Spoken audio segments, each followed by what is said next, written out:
Hello, friends.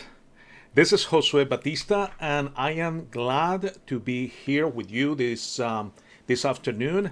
Welcome to this special show of What and Why First, live.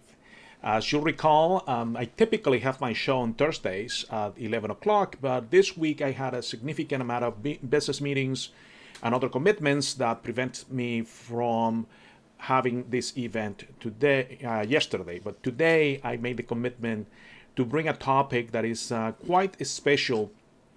Is because this topic, a few friends have reached out to me asking me the question, what is digital strategy? What do you mean with being digital strategic? And what is the context of that? And I explained that to a few friends, but I figure it would be a good opportunity to do that here in the show because after all, I think it's part of the digital transformation space. And I think if we understand it, I think it's going to make it easier for all of us. So I prepare a short presentation. Actually, I have more questions than answers for you as to what digital strategy is.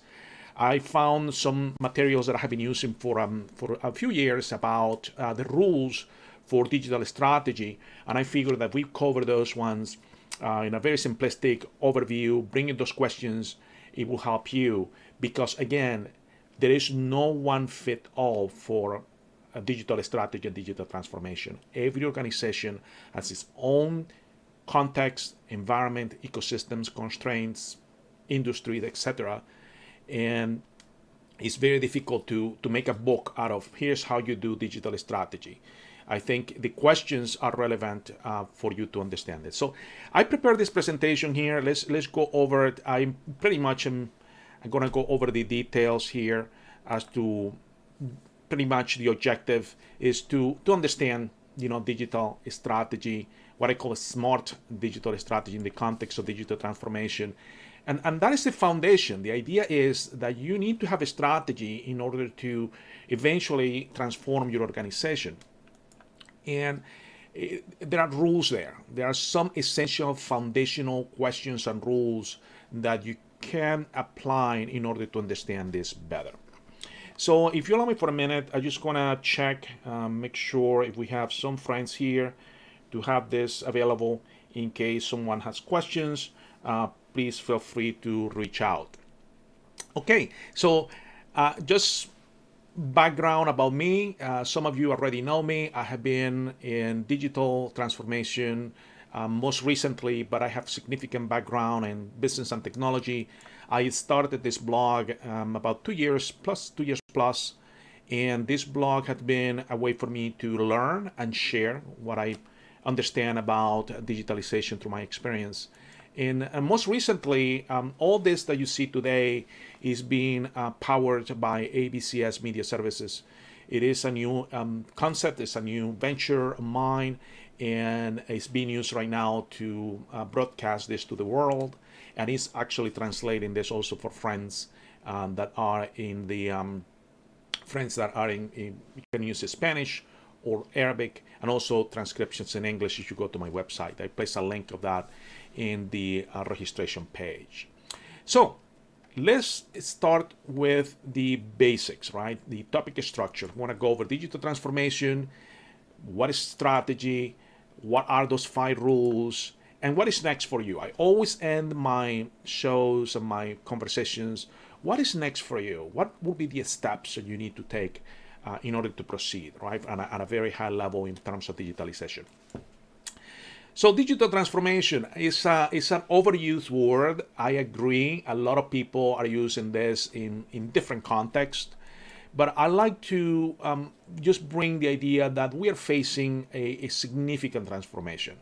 As you can see in this image, the fourth industrial revolution is blurring the lines between the physical, the digital, and the biological spheres. We are surrounded by technology nowadays. Everything around us has some digital context. The devices that we use, all of that digitalization is everywhere, and not just in the hardware that we use, but also in the software and the applications that we use.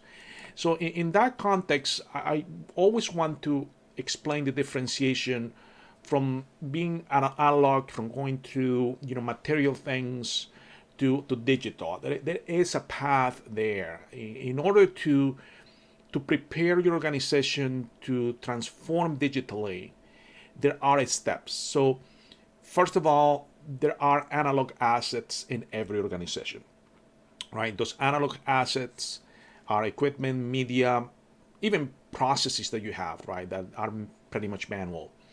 The first step is digitization. Digitization is simply transforming an analog to a digital, right? A digitalization representation of that. It is very simplistic. It's when you take a paper claim or a paper form and you scan it, and then now it is in an image. It's something as simple as that. And now you can store it, and perhaps you can assign some keywords to that image associated with that image so you can retrieve it later. Very simplistic. But once you get to that step, going to digitalization makes it easier because you have the foundation.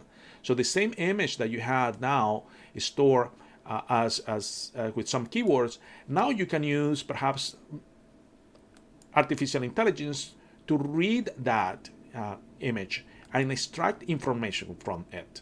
You can use blockchain to secure now that image and information. You can use the Internet of Everything to just categorize images from different places and different locations automatically being captured.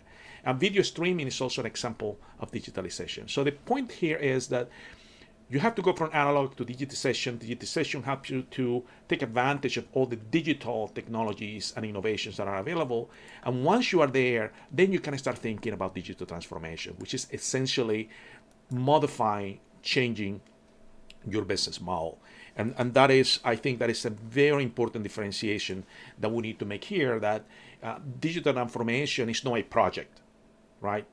It is pretty much changing the way that you create value, because that is what a business model is your value proposition at the organizational corporate level. How do you create value to your suppliers, to your customers, to your employees? It has to be a value generation exchange relationship. So from that perspective, since we now have a kind of an overview of what digitalization and digital transformation and the steps to get there, let's go now to the next question, right? Or the next step, which is, what is this strategy, right? What is a strategy? And I think there are so many definitions and overviews. Some people think, well, it's about ideas. Other people, well, it's the vision of the company. It's how you define success. It's having a plan. It's applying innovation. That is a strategy. In some organizations, a strategy is how big is it, right? If it's a strategic project, is something that is over $5 million, it's a strategic project. But frankly, I think we need to think a little bit more on a broader way as to what a strategy means. And I always refer to the what and why. It's always important that the what and why are essential to understanding a strategy, because a strategy falls more into how are you going to get there, right? So I'd rather use a different model to explain what a strategy is about. Pretty much I like the idea that when it comes to a strategy, you start with your objectives, right? With the what. What do you want to achieve? Where do you want your organization to be at a certain point in time? What are the capabilities, the culture, the reach that you want in your organization? What are your objectives, right? And every company has different objectives. I cannot prescribe for you what they should be from a strategic perspective. The key here is that once you identify the what, that is going to give you the strategy, right? Now that you have an objective, you have a goal, you have a point of destination, now you can apply whatever techniques are necessary, including these top 5 rules that I want to share with you, to determine how can we achieve it, right? How can we arrive at that destination? And having that, right, that brings you back to these ideas here that sounds a little bit more of an overview. Having this strategic point allows you to determine what the tactics that you're gonna use to get there. What are the operational activities that you're gonna perform to get there. And again, as you go throughout that journey of determining the what, how to get there, what are the techniques or processes or capabilities to get there, you can always ask the question why, right? You can validate what you're doing. If I'm going to apply artificial intelligence, right, in my organization, why is that? How is that helping my journey and helping, again, the objective, right? And setting up a strategy also can be validated by the why, right? Why are we setting this path, or how this new process that we're implementing is going to help us to achieve our goal? So that, to me, over the years, have been extremely helpful to understand that objectives relate to strategy relates to tactics, and there is a consequential relationship downstream and upstream. Each time that you get a fork on the road, you have a point of decision, you can always ask the question, the what and why, right? What we're doing, how is that helping the strategy, and why are we doing this? So from that perspective, I hope that was helpful for you to understand, at least from my perspective, what a strategy is about. So essentially, if we set a strategy well, then you can always look forward, you can look backward, and have a complete connection to your top goals. So at this point, let's go over the 5 rules of smart digital strategy. Let's talk about that. At the very center is this concept that is a digital strategy. Already we know what digital means, right? From a digitization, digital transformation, understanding of the strategy. A strategy starts with the objectives, into how to get there, and the tactics that you're going to use for it. So to get in, the first step here is to assess the strategic impact of digital. And I think that is something that organizationally is difficult to assess, because most organizations, especially large organizations, they are busy, right? They're keeping the lights on. They have operational constraints, deadlines. COVID-19 have added a tremendous amount of uncertainty and changes to the organization, right? So how do we assess the strategic impact that all this digitalization that is still happening in terms of the strategy? Well, I'm going to bring to you some questions in that regard. And the first one is to assess your customers and your value chain. How do you create value? What is the value stream that you currently have in your operations? How that is being impacted by digital? How are your customers being impacted? Your employees impacted by digital? Your partners, your suppliers, right? So that context is extremely important in order to have a comprehensive view of your competitive environment and understanding of how digital is changing things around you. Also, new technologies can radically reshape industries and businesses. So it's essential to think through the implications for your own organization and your broader ecosystem of customer suppliers and partners. And that is why a few of the questions here are, what are the new offerings that digital can enable for you, right? Perhaps there are ways that you can deliver your services and products completely different, even in the context of COVID, right? And also look at your competition. There's always someone out there creating a better, faster, cheaper product that could be a substitute for what you're offering, right? So how is digital empowering that? Sometimes studying that, it can be extremely helpful. Another context for this is the understanding what are the essential technologies and their cost implications. That goes back to the digital context that you operate on, depending on your industry. So it's important to have that. I consider companies like Domino Pizza, for example, that they decided to revamp their app to make it extremely friendly for their customers. And that created new capabilities for them that make them more effective in their marketing and delivery of their products. And as a funny just iteration, thus advantages sometimes position you for the future. What you do today will certainly define what happens in the future.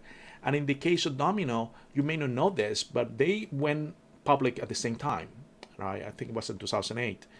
And if you would invested money in Domino Pizza, $1 in Domino Pizza, $1 in Google, by now you will have more money in Domino's Pizza. Just to give you an idea of how they have taken advantage of digitalization.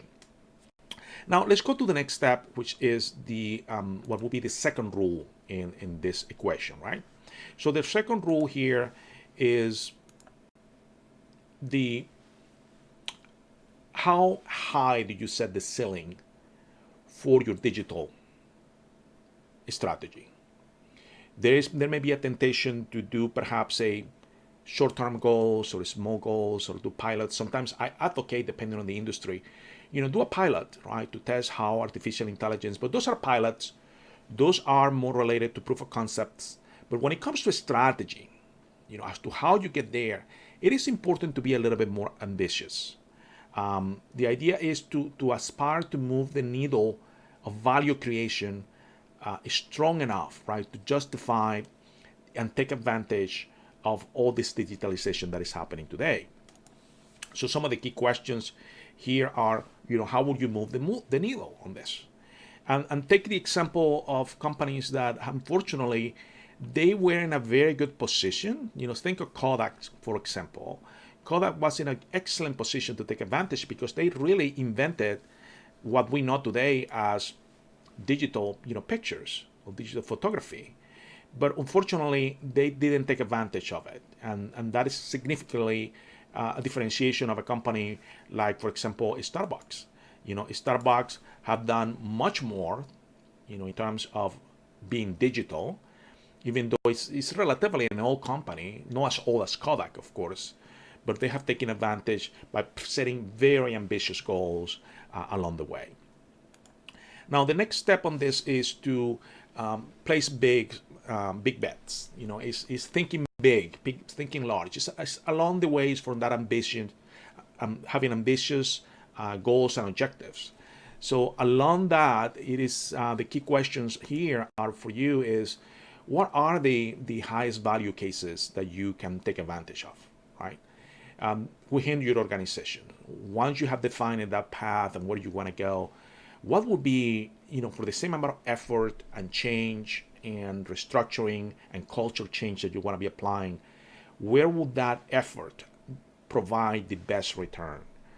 And again, it's a question, I don't have an answer for you directly because every organization is different. Their tolerance and appetite for risks, for even cash flows and setting money aside for activities of this type is different in each organization. So the idea is to find the highest value. And there are different techniques that you can apply there for that.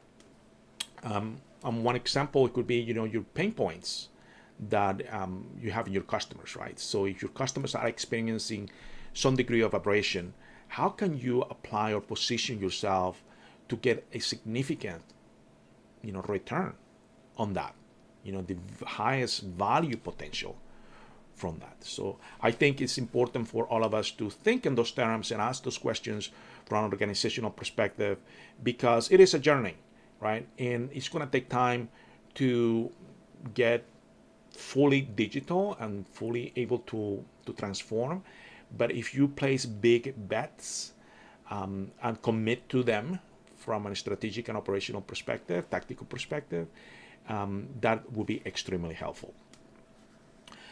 One more detail that I figured over time that is going to help organizations is to build what I call the new strategic muscles. And that is about new capabilities and culture. That is about the organization understanding that what you have today may not help you to become the organization or the company that you want to be in the future. There are changes along the way. And that is the key question. What capabilities and culture I need in my company or my organization in order to bring that change, right? What are the things or the resources or the capabilities that I need to bring and perhaps leverage, because maybe they're already there in your organization, right? Um, I know, for example, companies getting talent is extremely challenging, even in COVID and even before COVID, right? And why not to leverage the existing people that you have in your organization? Yes, you may have to go out for very specific skills and to ramp up perhaps some skills, but why not to leverage or find ways to leverage what you need from the inside? Starting perhaps retraining, revamping, people in your own organization to be more digital. And also, don't forget the cultural shifts that are going to happen. Millennials and Generation Xers are placing a lot of pressure as to how companies are going to operate in the future. They want autonomy, they want to be more creative, and is your organization ready for that? That is a key question as well. Finally, the last aspect of the rules for smart digital strategy is you need to have a central point for managing the process of digital strategy, managing the tactical aspects of digital strategy. And that implies managing transformation effectively. That is the fifth rule on this. And again, that is not easy because sometimes we tend to organizationally to rely on existing resources, existing people, which is fine. But in most cases, you need committed resources and specific skills to get there. Some organizations go as far as hiring a chief strategy officer or a chief digital officer that is going to be in charge, point and center, when it comes to that digital strategy, aligning that to the objectives of the organization and overseeing the execution. Because otherwise, we know what happens, right? There is an excitement about getting, digital capabilities, changing the culture, but if there is no a single point of accountability and responsibility, managing goals, schedules, timelines, resources, budgets, and measuring the effectiveness of the digital strategy, if there is no central point for that, that makes it extremely difficult to get there, to adapt to the new future. So, how should we adapt ourselves to that? How can we maintain a strong center? How can we keep that momentum rigorously tracking, against the goals and milestones and metrics? So those are key questions that you may want to use in order to think organizationally, how I can best manage, or we can best manage that transformation actively, not just reactively. So these are pretty much the key points that I want to share with you today in terms of this digitalization and digital strategy, what I call smart digital strategy. I hope these 5 points here are helpful to you, because really it's a very simplistic model. I know I'm oversimplifying tremendously, but I think the key here is that you need to start at some point having some degree of path to get that digital strategy in place and start executing on it. So at this point, I think the key question is now, going back to our conversation. Now that we established, what digital means, what strategy means, what the 5 rules of a smart digitalization strategy are for us, I think the key element here is now, what is next for you, right? I always have to ask that question, because I figure that over time, there are challenges inherent to not only becoming digital, but even larger challenges to transform your organization. Believe me, it's a lot of work. The larger the organization, the more you need a strategy and have a clarity of intention when it comes to goals, strategy, and tactics as to the what and why to justify the how. So what is next for you? Well, it depends. I don't have an answer for you 100%, but I always preface this by saying that when it comes to this, technology and disruption and innovation are here to stay. That is, digital is the new normal. And I think the faster you understand that organizationally, the better you're going to devise a digital strategy that works for you. Also, I believe that leadership, strategy, innovation, and value creation are chained together. You cannot be an innovative company if you don't have leadership. You cannot be strategic if you don't understand what value is for your stakeholders. So all those things are chained together. So keep that in mind. And then emerging tech is about enhancing your business model. Again, it goes back to your business model, right? How you are generating value. What is the value proposition for your organization? There should be value propositions, value streams well defined before you attempt to establish a digital strategy. And of course, if I always use the illustration, right? If you are a big organization, a large organization that cannot fail, right? Then perhaps you don't have any problems with that, right? Because if you cannot fail, like the old dinosaurs, we know what happened to them, right? They're right now in museums. But we don't want to be that. That is what we want to avoid. We want to avoid being, that large that we ignore what is happening around us, or that's this digital transformation. What we want to do is, instead of letting things happen, like anyone say, gradually, then suddenly, we want to change, right? We want to start changing our organization. And that is not easy. Most people don't like change, right? It's natural to try to keep things the way they are, but we need to embrace it, because the only outcome of a defensive reactive strategy is surrender. You don't want that to happen in your organization. So that is why we need to be innovative. That is why thinking about digital strategy is so important. And I'm glad that some of you friends asked me about that. What do you mean with digital strategy? How can we be digital strategic? And that is part of a new innovative way of thinking, right? Seeing things in a different way. Like perhaps the general view is, this is something that is a project, or this is just a lipstick, digitalization. We want to go beyond that using those 5 rules of digital strategy. And one more detail, keep in mind, all of this is going to take time. You are not going to get overnight results. It's not possible for you to just accelerate this to a point that, I want to do all of this, and I want to get, shorten the time for achieving results in my strategy.